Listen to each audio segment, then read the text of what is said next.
از برای خدا اکا جان. پروردگار بخت روزی تان بده و صحت سلامت باشین. از برای خدا خیر کنین.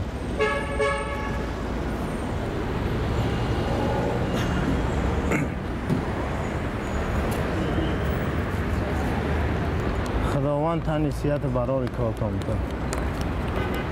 پروردگار خانه آباد خوشبختی تان بده. خیرتان رو بده. خدا خوشبخت. پروردگار کودکتان خوشبخت. خداوند خوشبخت.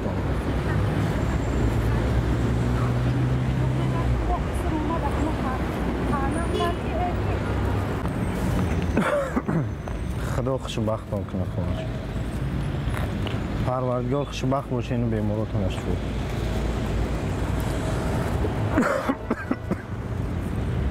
خداوند نگهدارتان باشه.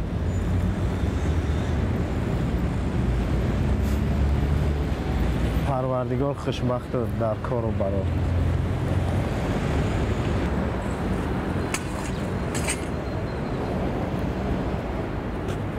خداوند نگهبانتان باشه.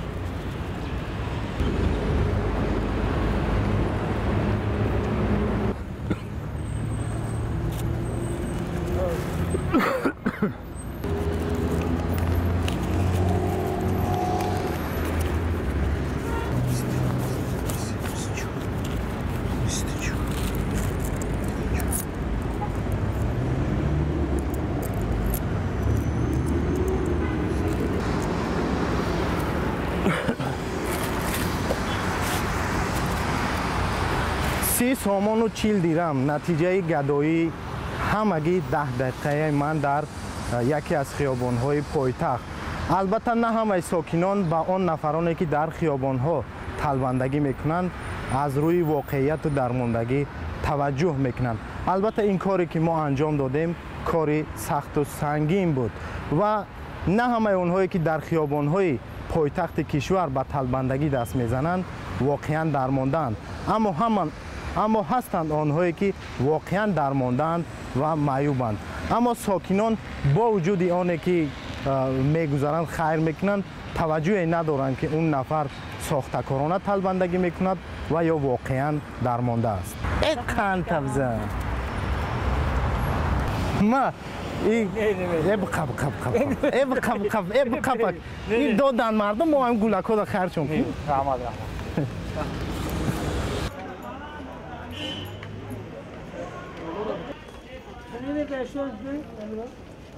خیلی تو کنم. اگه میام میگه دا یه هفته 10 هفته میشن کمپیرم بیدوره همسایرم میگه خیرات میکنم باید شد.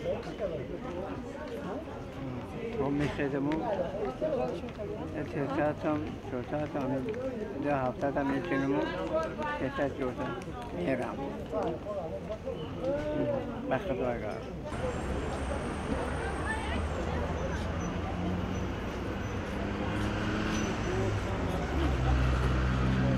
میره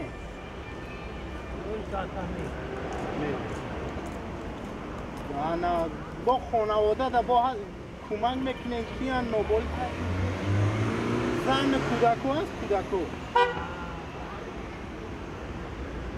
فرزند دارین فرزند چند تا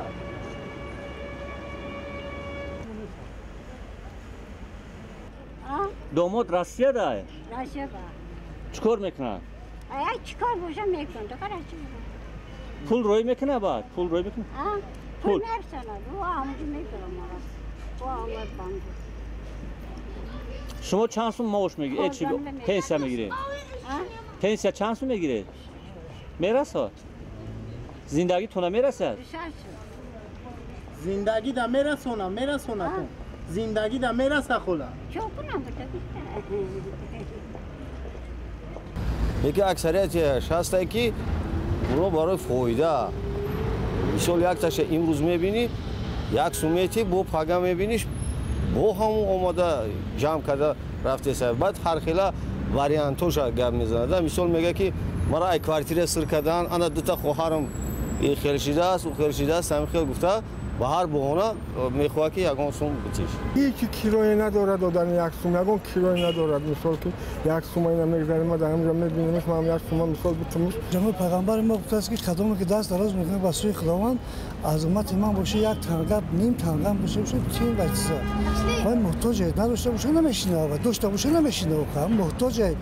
А есть бывают, которые инвалиды, действительно, ты видишь, что они не способны работать и сами за собой ухаживать, то почему бы нет? Мы же созданы на этот свет для того, чтобы поддержать других. البته این در نظر اول کمتر چی میتواند اما ما باید با آنها خرج کنیم چون که این زندگی پسی و بلند دارد هر یک شخص میتونه در این حالتها دچار شود بین حالتها. ظاهرا از مشاهده‌هایی که دوام 2 روز ما در خیابان‌های شهر دوشنبه انجام دادیم شهردار دوشنبه از حضور گدایان در شهر خوشنود نیست و طبق یک تصمیم هم باید معلوم کنند که در شهر چقدر گدایان به سر میبرند و چند نفر آنها گدایان ساخته هستند و چندی از آنها واقعا احتیاجمند هستند. شهردار دوشنبه در این تصمیم خود تا کجا موفق می شود معلوم نیست، اما برای مردم عادی تاجیکستان که شاید از خیرخواهترین مردم دنیا باشند فرقی ندارد که آنها به کی خیر میکنند.